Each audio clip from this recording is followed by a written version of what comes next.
Greetings, Dr. Will here. Welcome back to the serialization of What You Don't Know, Successfully Lead a Software Project Without Tech Expertise. Episode 17, Chapter 7, Making the Abstract Real, Code, Test, and Deploy, Part 2. Writing code does not proceed in a linear fashion. It's written outside in. Given a set of pseudocode, where needed, or a module unit specification, the module structure is composed and then the steps in the pseudocode are cast into the programming language syntax. Unlike natural language, where rules for linguistic syntax can be relaxed and meaning is still conveyed to the reader, programming languages have extremely rigid syntax rules, and they must be followed, or the program doesn't run, or doesn't run correctly. The results can be spectacularly disastrous. From an article, The High Cost of Small Mistakes, the Most Expensive Typos of All Time, quote, a missing punctuation mark in the guidance equation led to a much greater national embarrassment when the rocket carrying the Mariner 1 space probe exploded shortly after liftoff on July 22, 1962, in what was widely believed to be the most expensive typographical mistake of all time. NASA investigators traced the cause of the accident to the omission of a single hyphen or a superscripted overbar in the guidance control software, which transmitted a series of incorrect course correction signals that threw the vehicle off its flight trajectory. Close quote. Some programming languages will catch and alert the programmer to syntax errors, but some don't. JavaScript, the language that powers many websites and web-based applications, will just skip the code with a syntax error and run the rest of the code as if nothing were amiss. If a part of the processing depends on what didn't happen, then the error shows up where the dependency is, not where the error is. This can be tricky to debug. Most developers have heard the equivalent of, how hard can it be to put a button on a screen? The answer is that putting a button on the screen is trivially easy. Getting it to do something useful is an entirely different question. The code is initially written in a high-level language of choice. Depending on the language used, this may be interwoven with the following steps. The basic process is one of write, translate, execute, verify, and repeat until the code appears to work correctly. Translation. The language of choice may be compiled, that is translated once to produce an object code file that is linked to other resources and then executed directly by the hardware processor. Languages like C, C++, and that sort of thing are like this. Alternatively, it may be interpreted, translated, and linked on the fly every time it is executed. In either case, errors may be detected during translation. If they are, then the code needs to be reviewed, the reported error understood, the code adjusted to do what the author originally intended, and then translated once again. Execution. Once past the translation stage, the program or module is run. If the system reports any runtime error messages, they must be understood, their causes discovered, and the offending code identified. The malfunctioning code is rewritten, and the process restarts at the translation step. Absent any runtime errors reported by the system, the functional behavior of the module is checked in the verification step. Verification.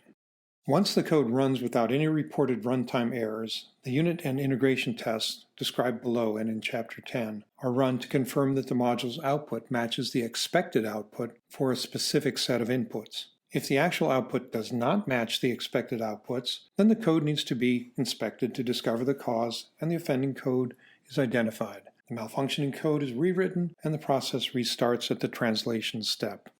Testing will be discussed in greater detail in Chapter 10. There is much more to quality assurance than testing. The word testing is often used for all quality assurance processes, but not always. Sometimes testing is all that there is, and it happens dead last. You cannot test quality into software, but you can build it in. Testing can only show the presence of defects or bugs, not the absence. Tests only test what they test, not what they don't. Unlike testing in a manufacturing context, where a random sample of products is selected and tested providing statistical data about the quality of the production process, software tests merely confirm that the specific defect the test is testing for is not present. A test itself can be a bit complex, especially if what it is testing is complex. There are a set of preconditions, that which must be true before we test, potentially a set of data that must be used in the test, and a set of post-conditions, what will be true after testing is completed. It is important to specify the expected results accurately. Just running the system and poking ad hoc data into it does not constitute a test. Tests themselves can be complicated bits of code and should be controlled like any other software in the system. To the extent they can be automated, they can be run often as part of the development process. Ideally, a developer would saunter in at the start of the workday and be greeted by a list of defects that are theirs to resolve. The earliest testing stages, unit and integration, may require the construction of scaffolding. The scaffolding drives the test before the module is completely integrated into the final system. Once the system is completely integrated, testing proceeds with the system as a whole. But until then, something has to run the module being tested. Test scaffolding is another area that is rarely considered when crafting an estimate for budget, effort, and schedule. It's not uncommon, and it is incorrect, to attempt to test using live data in the production environment to save the time and effort of building scaffolding. Unit testing. This is the developer testing discussed in the development section as part of the debugging implementation phase. It should be completed before the code is released to the rest of the team for peer review and subsequent merging into the code base.